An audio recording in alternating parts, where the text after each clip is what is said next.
Good morning, good afternoon, good evening, everybody. My name is Nyasha. I am a telecommunications engineer and I work for a company called Trading Bits.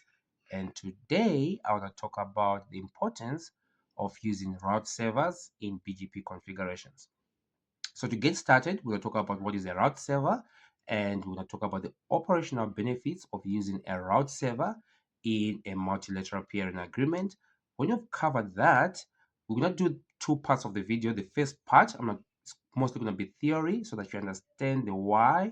And once you appreciate that, the second part of the video, we're going to do the actual configuration where I'm going to simulate a typical network access point, internet exchange point in South Africa. One of the most common ones, but debatable, could be debatable, but is Terraco or NAP Africa. So I'm gonna simulate how they would do something like that.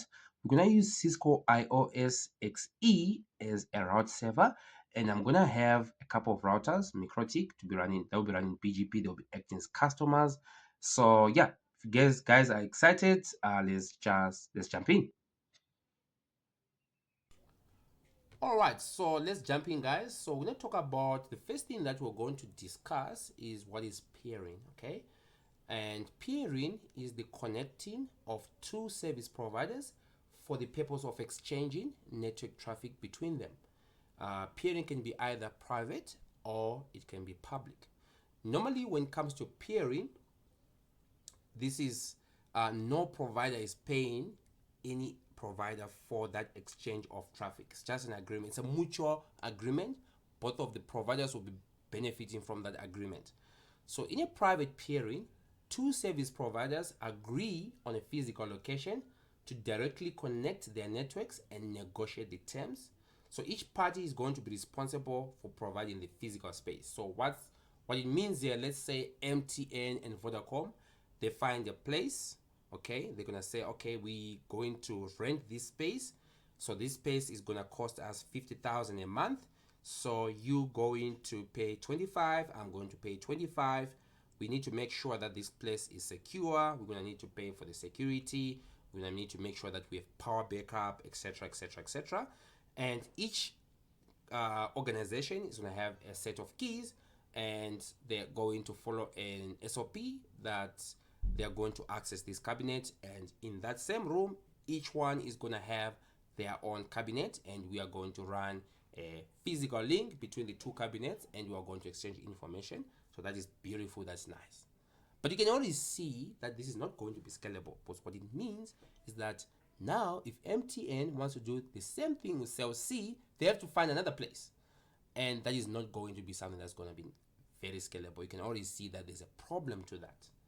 So, an alternative to that is what we call a public internet exchange.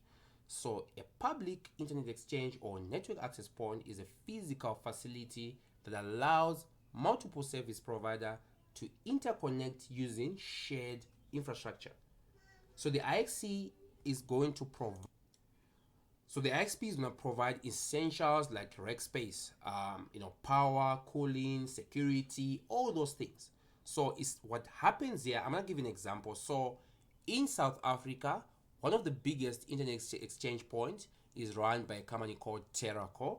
They run an internet exchange point called NAP Africa. So NAP Africa is a division of Terraco. So they're bigger. So you go there, they'll give you a cabinet. All right, they're gonna give you your own cabinet. You're going to pay for that cabinet monthly. So when you need to connect to a different provider, they will run what they call, or what is called, a cross connect. So a cross connect is a link that connects So it's a link that connects two providers together to exchange that information. And that link, you're going to be paying it monthly. So anytime that you need a link, you're going to pay for it. So before you know it, you might have 10, 20, 30 links, and these links are not cheap. Okay? So you can already see that that becomes a massive problem. So what these guys do is that they build a shared infrastructure, a shared switching infrastructure, whereby they'll say, okay, this infrastructure, for those that wants to do peering, you can connect to that infrastructure, okay? and you're gonna have something like this. All right. So now, know for those that are experienced with this, what I'm going to say now, just give it, just I want you guys to go with it. All right, go with it. You'll see why in the next slide.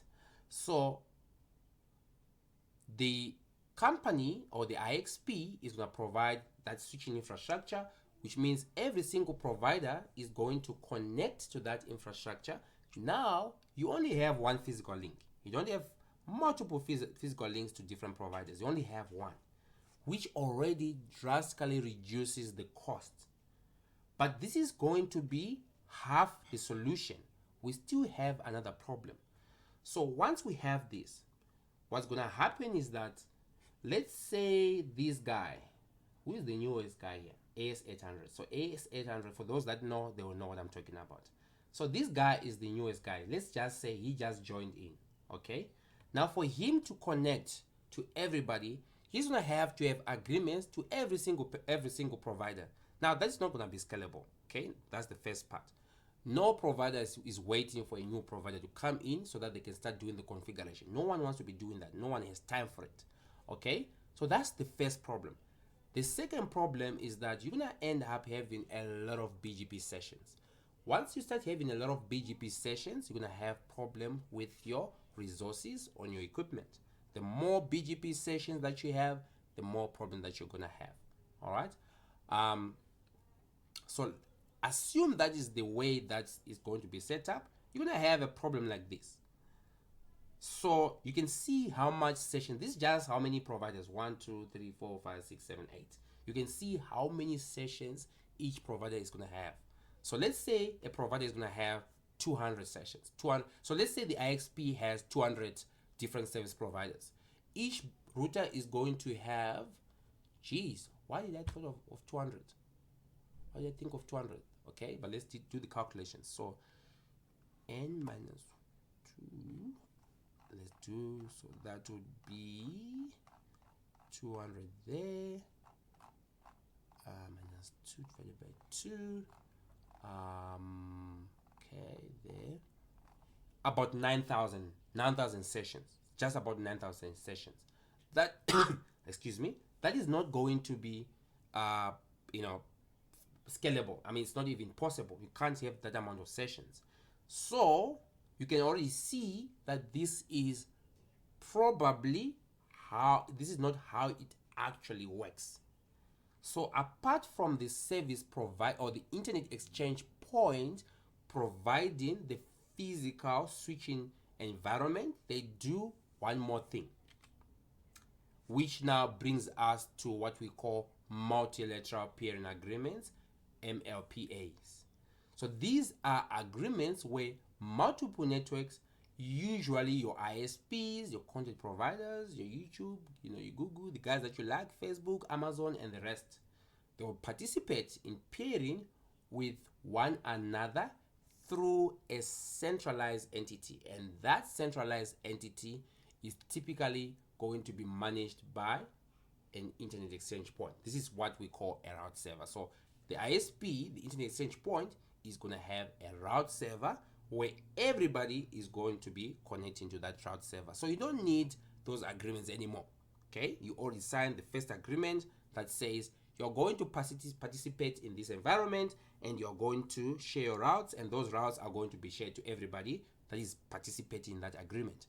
So the advantages of doing it this way is that you're going to have simplified peering management, fewer direct peering agreements to manage, leading to easier operation overhead. So I don't have to wait for a new provider and start doing these configurations. Okay, lower cost. I don't need multiple physical connections or complex negotiations with each participant.